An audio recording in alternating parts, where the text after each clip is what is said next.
I'll do bees. You know, Slambovia, where we're from, which is in the Hudson Highlands. It's like Brigadoon. It lands many different places. It originated in Hell's Kitchen. That's where all our kids were raised, in Hell's Kitchen. And after we had 5, we thought we better get out of the city before they all become gangsters like their father almost did. And so we moved upriver, and we wound up in like Sleepy Hollow area, you know, where we created the Slambovian, Gandalf Murphy and the Slambovian Circus of Dreams. That was back there by the Sleepy Hollow Cemetery. That idea for that long name popped into my mind. And I took it to the band. They laughed, thought it was really funny. We thought we'd try it for, you know, a couple gigs.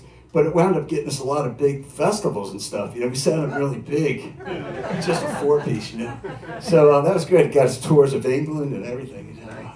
We opened for a festival over there in England that was all classic rock. It's where we first played with Richie Havens and the Animals and just everybody that you could imagine from the 60s. And, you know, everybody's so stoned in the 60s. They thought they remembered us, you know. They had us open the festival and close the festival. And everyone's like, Gandalf Murphy, the Slambovian Circus of Dreams. I think I remember them. The weird thing was, you know, I was I'm like a fanboy of those people. You know, I drew up a lot of names, but it was like I was always amazed in my Forrest Gumpness to be standing in front of people that I really loved and admired. So I'm at this festival, and Donovan and Arlo are standing next to each other, and everybody's around taking pictures. They're like this. And I walk by and they go, Joziah, come in the picture.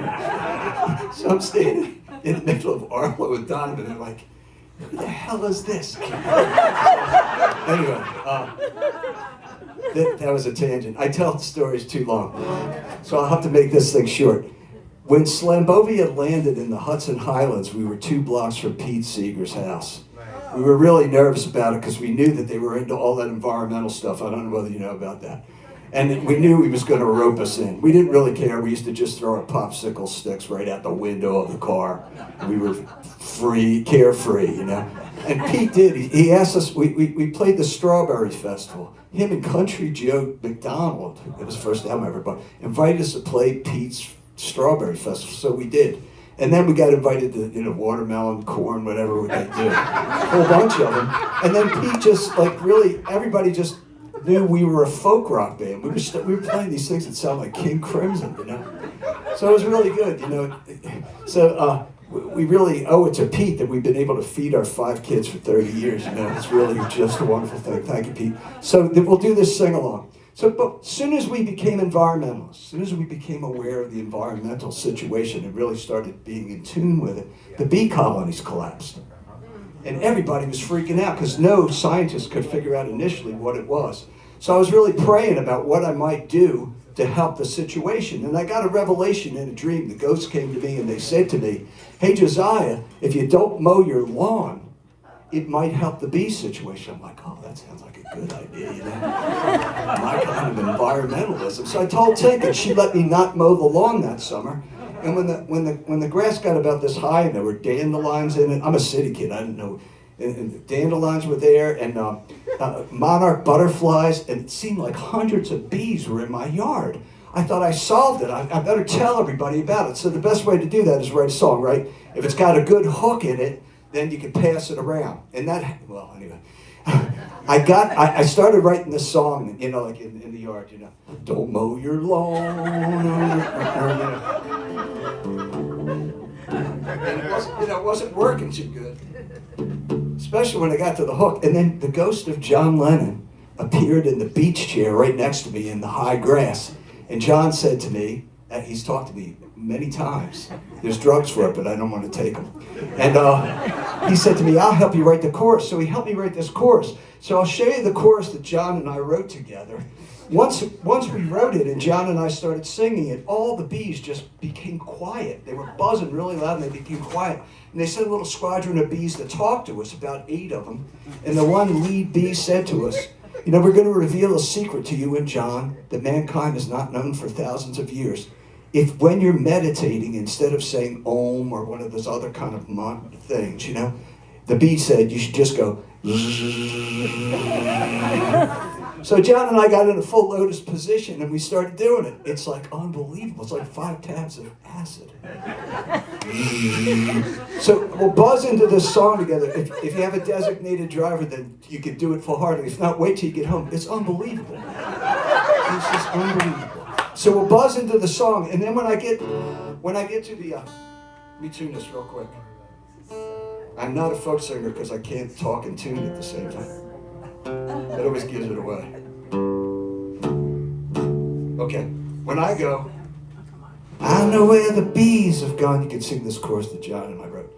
Where all the birds and bees have gone. And I'll go, I know where the bees have gone. And you go, all the birds and bees have gone. Try it. I know where the bees have gone. Where all the birds and bees have gone. And then I'll go, where the birds and bees have gone. Where all the birds and bees have gone. You got it? Okay, so let's buzz in. Be careful. Like I said, you know, I'm not kidding you.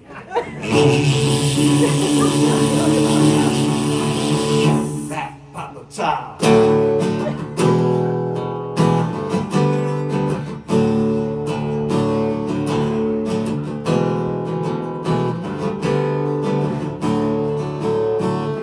I know where the bees have gone. They've all come to my yard. I stopped cutting the grass, you know. I stopped being so hard. Stop trying to control the world. Learn to steer myself. And now the bees and butterflies became a source of wealth. They're making honey butter now. They ship it across the sea. They're raking in a lot of dough and they share it all with me. I know where the bees have gone. All the birds and bees have gone. I know where the bees have gone. All the birds and bees have gone. I know where the bees have gone. All the birds and bees have gone. I know where the bees have gone. All the birds and bees have gone. I know why the birds all sing. I understand each song. The birds and bees are telling me we got the whole thing wrong. Reteaching me the facts of life. And as I get it right, my lovely wife is courting me most every day and night. They're making honey butter now, enough to feed us all. They dose it with enlightenment for creatures great and small. I know where the bees have gone. All the birds and bees have gone. I know where the bees have gone. All the birds and bees have gone. I know where the bees have gone. All the birds and bees have gone. Where the birds and bees have gone.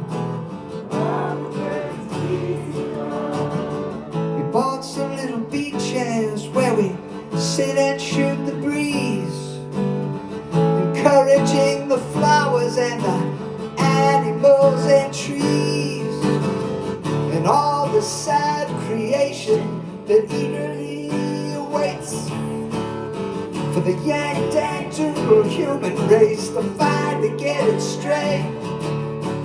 'Cause I know where